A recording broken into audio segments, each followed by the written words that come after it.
Ang intense ng mga kaganapan ngayon sa abot kamay na pangarap sapagkat masisira ang mga plano ni Moira dahil sa gagawin ng anak niyang si Zoe.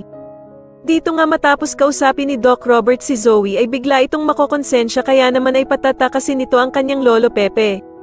Samantala ay mapagtatakpan nga ng bruhang si Moira ang ginawa nila kay Lolo Pepe at mapapalabas nga nilang inosente silang dalawa ng anak niyang si Zoe. Paniwalang paniwala naman si Doc Robert sa mga kasinungalingan ng anak niyang si Zoe samahan pa ng pagdadrama nitong si Moira.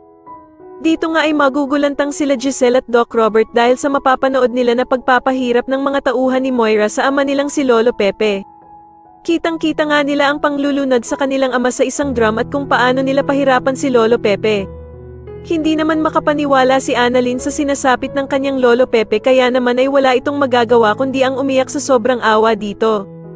Samantala ay gagawin naman ng bruhang si Moira ang lahat para walang ebidensya ang makakuha sa kanila na hindi talaga totoong tanyag ang anak niyang si Zoe, at dito nga ay susunugin niya ang DNA test na pinagawa ni Lolo Pepe tungkol sa kanilang dalawa ni Zoe.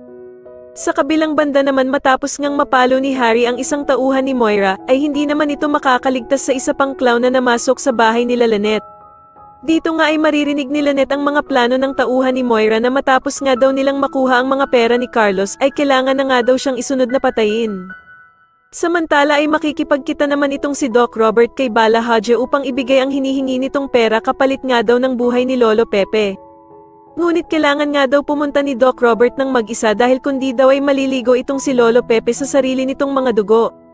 Sa tingin niyo magawa kayang makaligtas ni Harry sa kamay ng mga tauhan ni Moira at magtagumpay kaya si Doc Robert sa pagkuha nito sa kanyang amang si Lolo Pepe, mas lalo na nga talagang nagiging exciting ang mga susunod na kaganapan kaya naman ay mas lalo pa nating abangan ang mas lalong gumigandang abot kamay na pangarap. Maraming salamat po sa inyong panonood at sana po ay ma-subscribe niyo ako. Maraming salamat po.